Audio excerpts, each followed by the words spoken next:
পথে স্টেশন থেকেই পুলিশের হাতে আটক মেদিনীপুরের সাংগঠনিক জেলা বিজেপি সহসভাপতি। প্রাথমিকভাবে জানা গিয়েছে পুরনো মামলায় জিজ্ঞাসাবাদের জন্য আটক করা হয়েছে তাকে। নবান্ন অভিযানে যাওয়ার পথে মেদিনীপুর স্টেশন থেকে আটক করা হলো মেদিনীপুর সাংগঠনিক জেলা বিজেপি সহসভাপতি শঙ্কর গুচ্ছাইকে। প্রাথমিকভাবে জানা গিয়েছে পুরনো মামলায় জিজ্ঞাসাবাদের জন্য আটক করা হয়েছে শঙ্কর গুচ্ছাইকে। নবান্ন অভিযানে যোগ দেওয়ার জন্য আজ সকালে পুরুলিয়া সুপারফাস্ট এক্সপ্রেসে ওঠার সময় স্টেশন থেকেই মেদিনীপুর কোতোয়ালি থানার পুলিশ আটক করে তাকে।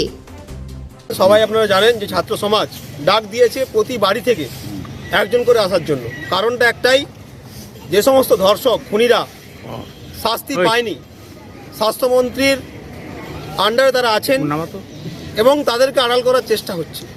সেই জন্য নবান্ন অভিযানে ডাক দিয়ে ছাত্র সমাজ দোষীদের শাস্তির দাবিতে, আরজি করে যে বোনকে ধর্ষণ করে খুন করা হয়েছে তার শাস্তির দাবিতে, মমতা ব্যানার্জিকে উৎখাত করার দাবিতে, সেই আহ্বানে আমরা সাড়া দিয়ে প্রত্যেকটা পরিবার থেকে আমরা একজন করে যাচ্ছি ছাত্র সমাজের ডাকে নবান্ন অভিযানে। আরজি করে ঘটনা কি প্রশ্ন চাইছেন আপনারা? না, আমরা একটাই দাবি করছি, ছাত্র সমাজ যা বলেছে আমরাও তাই বলছি, জনগণ যা বলছে আমরাও তাই বলছি। দাবি এক, দফা এক, মুখ্যমন্ত্রীর পদত্যাগ। কারণ ওখানেই সমস্যা, ওখানে আড়াল করার চেষ্টা। ওই জায়গাটাতে না ডিস্টার্ব হলে, ওই জায়গাটা উৎখাত হলে তাহলে পশ্চিমবঙ্গের কোনো মানুষ আজকে সুখে থাকবে না, কোনো মা বোন সুরক্ষিত থাকবে না। তাই ওই 14 তলাকে উৎখাত করতে হবে।